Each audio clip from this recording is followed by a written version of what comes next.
Everyone, welcome to the channel YK star chemistry. आज हमारा जो टॉपिक है वो है collision theory for unimolecular reactions और लिंडेमान हाइपोथेसिस। इससे पहले हमने बायोमोलिकुलर रिएक्शंस के लिए कोलिजन थ्योरी को स्टडी किया है। अगर आपने वीडियो नहीं देखी है तो जाकर देखिए, डिस्क्रिप्शन में लिंक मिल जाएगा। और आज हम स्टडी करेंगे यूनिमोलिकुलर रिएक्शंस, बहुत ही इंपॉर्टेंट है। तो इसमें क्या है, यूनिमोलिकुलर जैसे नाम से पता लग रहा है कि इसमें एक मॉलिक्यूल होगा। कोई आपका एक मॉलिक्यूल से क्या बनेगा, आपका प्रोडक्ट है, उसकी फॉर्मेशन होगी यहां पे। लेकिन ये लिंडेमान ने दी थी 1922 में, ठीक है। तो इन्होंने क्या बताया था कि there is a time lag between activation by collision and subsequent reaction. देखते हैं कि हमारे पास मॉलिक्यूल है, सपोज कर लेते हैं A+A, ठीक है। ये मॉलिक्यूल है हमारे, और यहां पे क्या होगा, आपका जब इनके बीच में कोलिजन होगा तो कोलिजन होने के बाद क्या होगा, एक एक्टिवेटेड मॉलिक्यूल बनेगा आपका, ठीक है, साथ में A। ये कैसे बने कि आपका ये दोनों मिलते हैं तो या तो इसकी एनर्जी इसके पास ट्रांसफर हो जाती है, या फिर जो इस मॉलिक्यूल है इसकी एनर्जी इसके पास ट्रांसफर हो जाएगी। तो इन दोनों में से किसी की ट्रांसफर हो जाती है तो क्या बन जाएगा, हमारा एक एक्टिवेटेड मॉलिक्यूल बन जाएगा, जिसकी एनर्जी क्या हो जाएगी, ज्यादा हो जाएगी, और एक हमारा क्या रहेगा, नॉर्मल मॉलिक्यूल रहेगा। तो इसको हम लिख देते हैं एक्टिवेटेड मॉलिक्यूल।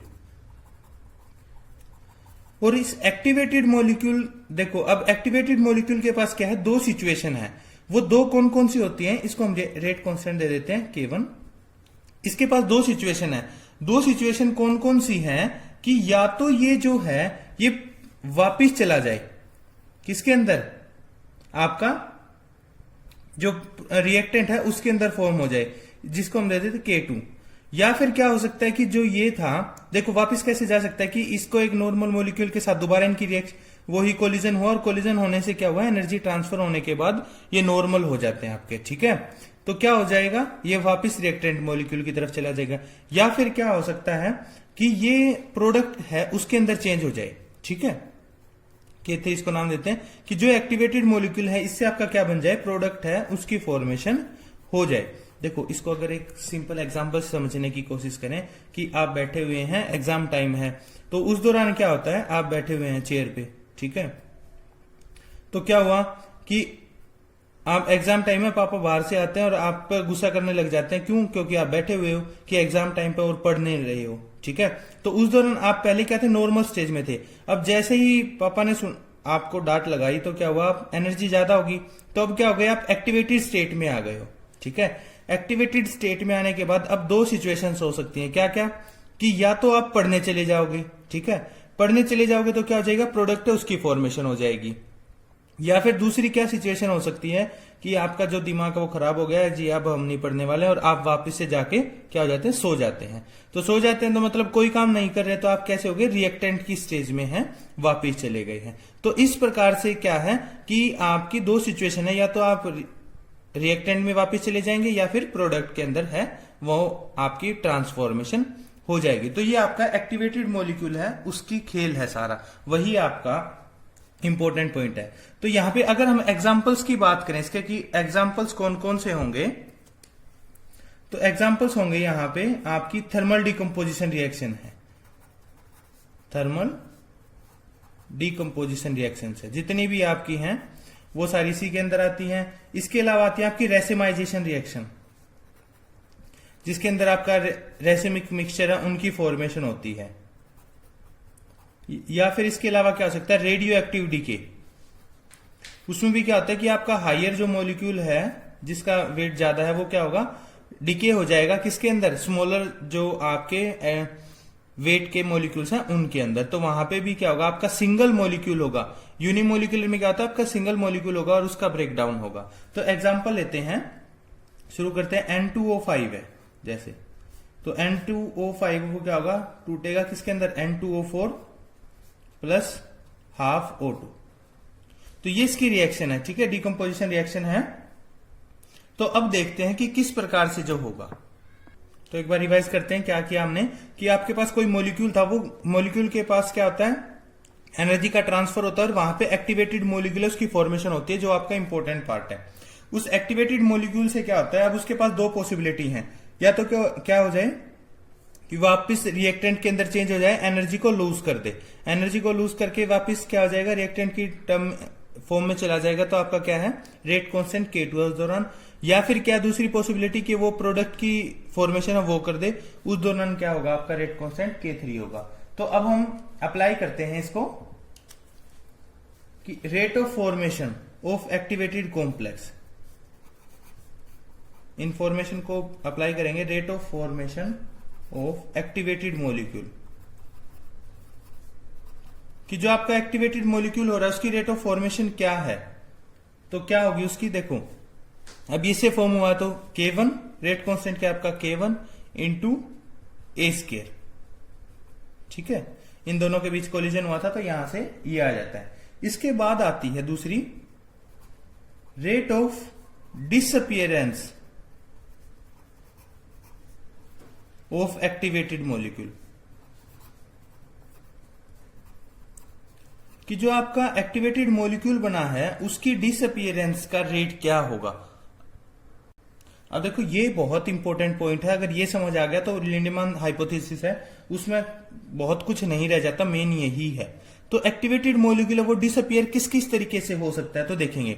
एक तो उसके पास क्या पॉसिबिलिटी है कि वो क्या हो जाए, रिएक्टेंट की फॉर्म में वापिस शिफ्ट हो जाए, वापिस से क्या हो जाए, एनर्जी को लूज करके क्या बन जाए, रिएक्टेंट बन जाए। तो उस दौरान क्या होगा कि K2, रेट कांस्टेंट क्या होगा K2 ए स्टार का क्या मतलब है, एक्टिवेटेड मॉलिक्यूल, ठीक है, जिसकी एनर्जी क्या है, थ्रेशोल्ड एनर्जी के बराबर है या उससे ज्यादा है। हमने पिछली क्लास के अंदर या पिछले लेक्चर के अंदर इसको स्टडी किया था। तो ए स्टार इंटू ए, ये तो हो गया जी ए पॉसिबिलिटी डिसअपियरेंस की। और दूसरी पॉसिबिलिटी क्या है कि जो आपका एक्टिवेटेड मॉलिक्यूल है वो क्या कर ले, प्रोडक्ट है उसकी फॉर्मेशन कर ले। तो उस दौरान क्या हो जाएगा, K3 इंटू ए स्टार। तो rate of disappearance activated molecule का क्या क्या हो सकता है, K2 into A star into A plus K3 into A star. तो अब हम यहां पे क्या लगाएंगे, स्टेडी स्टेट अप्रोक्सीमेशन लगाएंगे। स्टेडी स्टेट अप्रोक्सीमेशन ये क्या बोलती है, देखो कि जब भी आपका शॉर्ट लिव्ड इंटरमीडिएट बनेगा, शॉर्ट लिव्ड इंटरमीडिएट का क्या मतलब कि बीच में कोई भी जो बहुत थोड़े समय के लिए कोई इंटरमीडिएट स्टेज आती है, क्योंकि आपका क्या है, रिएक्टेंट से प्रोडक्ट की फॉर्मेशन आ रही है, तो उस दौरान एक इंटरमीडिएट बना है आपका, और जिसकी लाइफ क्या है, बहुत कम है, क्योंकि उसके पास ऑप्शन है कि वो रिएक्टेंट में चेंज हो जाएगा या फिर प्रोडक्ट के अंदर चेंज हो जाएगा। तो ये कहता है कि जब भी आपका कोई शॉर्ट लिव्ड क्या बनेगा, इंटरमीडिएट बनेगा, उस दिन या उस time rate of formation will be equal to rate of disappearance, कि इसके पास दोनों पॉसिबिलिटी होंगी, क्योंकि ये शॉर्ट लिव्ड इंटरमीडिएट है। तो जितना इसके पास क्या है, फॉर्मेशन की पॉसिबिलिटी होगी, उतनी ही क्या होगी, इसकी रेट ऑफ डिसअपियरेंस की भी पॉसिबिलिटी होगी। इसका रेट ऑफ फॉर्मेशन और रेट ऑफ डिसअपियरेंस है वो क्या होगा, इक्वल होगा। तो अब हम क्या कर देंगे, इस जो अप्रोक्सीमेशन के अकॉर्डिंग इन दोनों को बराबर कर देते हैं। देखते हैं कि रेट ऑफ फॉर्मेशन किसके बराबर है, K1। तो हम बात करें तो जो रेट ऑफ फॉर्मेशन है क्या है, K1 into A square is equal to rate of disappearance किसके बराबर है, K2 into A star A plus K3 into concentration of A star. तो इन दोनों को हमने यहां से क्या कर दिया है, इक्वेट कर दिया है। और इसके बाद हम क्या करेंगे, ये देखो यहां से ए स्टार उसको कॉमन ले लेते हैं हम, ए स्टार, तो क्या आएगा हमारे पास K2 into concentration of A plus K3, ठीक है। और ये किसके बराबर आ जाएगा, K1 इंटू ए का स्क्वायर। तो यहां से हम क्या करेंगे, कंसंट्रेशन ऑफ ए स्टार को फाइंड आउट करेंगे। कंसंट्रेशन ऑफ ए स्टार क्या आएगी यहां से, concentration of A star is equal to K1 A square upon K2 concentration of A plus K3। हमारे पास ये आ गई है किसकी, कंसंट्रेशन ऑफ ए स्टार, जो हमारा एक्टिवेटेड मॉलिक्यूल है उसकी कंसंट्रेशन आ गई है ये। अब इसका हम यूज करके जो रेट ऑफ रिएक्शन है, हमारा रिएक्शन हो रही है उसका रेट ऑफ रिएक्शन है, उसको फाइंड आउट कर देंगे। तो लेट अस सी, हम एक बार रिएक्शन को लिख लेते हैं। a plus A gives K1 A star plus A back of K2, ये हमें K3 की प्रेजेंस यहां पे प्रोडक्ट है उसकी फॉर्मेशन है। अब अगर हम रेट ऑफ रिएक्शन की बात करते हैं, ठीक है, रेट ऑफ रिएक्शन ये क्या होगा? रेट ऑफ रिएक्शन क्या होता है? Negative of concentration of A upon dt, ठीक है, कि decrease in concentration of A with respect to time. अब ये किसके बराबर होने वाला है? अब ये देखो, जो एक्टिवेटेड मॉलिक्यूल है उसी के ऊपर तो डिपेंड करेगा कि जो प्रोडक्ट है आपका उसकी फॉर्मेशन होगी या नहीं होगी। तो जो हमारा रेट ऑफ रिएक्शन है वो किसकी कंसेंट्रेशन पे डिपेंड करेगा? वो हमारा एक्टिवेटेड मॉलिक्यूल है उसकी कंसेंट्रेशन पे डिपेंड करेगा। तो यहां पे हम क्या लगाएंगे? K3 into concentration of A star. इस बात को दोबारा देख लेते हैं कि जो रेट ऑफ रिएक्शन हमारा प्रोडक्ट है उसकी फॉर्मेशन किस पे डिपेंड करती है? वो एक्टिवेटेड मॉलिक्यूल की कंसेंट्रेशन पे डिपेंड करेगी कि वो प्रोडक्ट है उसकी फॉर्मेशन होगी या नहीं होगी। तो directly proportional to concentration of A star, और साइन ऑफ प्रोपोर्शनलिटी को रिमूव करने के लिए हम क्या लगाएंगे? K3 को लगा देंगे। अब जो हमारा A स्टार है उसकी जो वैल्यूज को हम पुट करेंगे यहां पे, तो D concentration of A upon dt is equal to K3। अब देखो A स्टार की क्या वैल्यू आई थी? K1 into A square upon K2 into concentration of A plus K3। इसको अभी हमने फाइंड आउट किया था, तो हमारे पास रेट ऑफ रिएक्शन वो आ गई है। लेकिन यहां पे एक प्रॉब्लम है कि हम जो ऑर्डर है वो रिएक्शन का नहीं फाइंड आउट कर सकते हैं कि जो रिएक्शन है हमारी किस ऑर्डर की रिएक्शन है। तो इसके लिए क्या है, हमारे पास दो पॉसिबिलिटी है to find out the order of reaction. तो फर्स्ट पॉसिबिलिटी क्या है? देखो अब यहां से हम करेंगे कि if the concentration of A is very high, कि जो हमारा A है उसकी कंसंट्रेशन बहुत ज्यादा है। तो कंसंट्रेशन बहुत ज्यादा हो जाएगी तो क्या हो जाएगा? जो K2 कंसंट्रेशन ऑफ A है वो क्या है? Will be much much greater than K3, ठीक है, क्योंकि इसकी कंसंट्रेशन ज्यादा है तो पूरी टर्म ज्यादा होगी। पूरी टर्म ज्यादा होगी तो क्या होगा? हम K3 है उसको नेग्लेक्ट कर सकते हैं, ठीक है। सो वी कैन नेग्लेक्ट K3, ठीक है। हमने यहां से K3 को नेग्लेक्ट कर दिया तो हमारे पास अब क्या हो जाएगी? जो rate of reaction negative of concentration of DA upon dt is equal to K3 K1 अपॉन K2। A से A कैंसिल आउट हो जाएगा तो यहां पे क्या बचेगा? कंसेंट्रेशन ऑफ A, ठीक है। A से क्या आ जाए? ये कैंसिल आउट हो जाएगा। तो यहां पे हमारे पास ये आ गया। अगर हम इस पूरे को, ये देखो ये क्या है? K1 K2 K3 क्या है? सारे कांस्टेंट है, ठीक है। तो इसकी जगह हम कोई और कांस्टेंट लगा देते हैं कि negative of DA upon dt, इसकी जगह हमने एक कांस्टेंट लगा दिया स्मॉल के ऐसे इंटू A। ये किसके बराबर है? K1 K3 अपॉन K2 के। तो अब देख रहे हैं कि जो रिएक्शन है वो कैसी है? हमारी फर्स्ट ऑर्डर की रिएक्शन है कि जो रेट ऑफ रिएक्शन है वो किसी 1 की पावर है उस पर डिपेंड कर रहा है, ठीक है। तो हम लिख सकते हैं कि if the concentration of A is very high, then the reaction becomes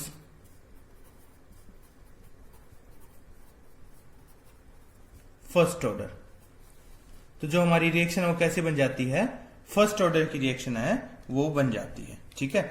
ये तो थी हमारे पास एक पॉसिबिलिटी। अब हम दूसरी पॉसिबिलिटी है उसकी बात करते हैं। तो दूसरी पॉसिबिलिटी क्या है हमारे पास? कि जो concentration of A is very low, concentration of A is very low. तो उस दौरान क्या हो जाएगा? देखो अगर कंसेंट्रेशन ऑफ A बहुत कम है तो क्या होगा? ये पूरी टर्म है ये बहुत कम हो जाएगी, ठीक है, वेरी लेस हो जाएगी। तो उस दौरान हम क्या कर सकते हैं? इस पूरी टर्म को नेग्लेक्ट कर सकते हैं। तो क्या हो जाएगा? K2 concentration of A is much much less than K3, so we can neglect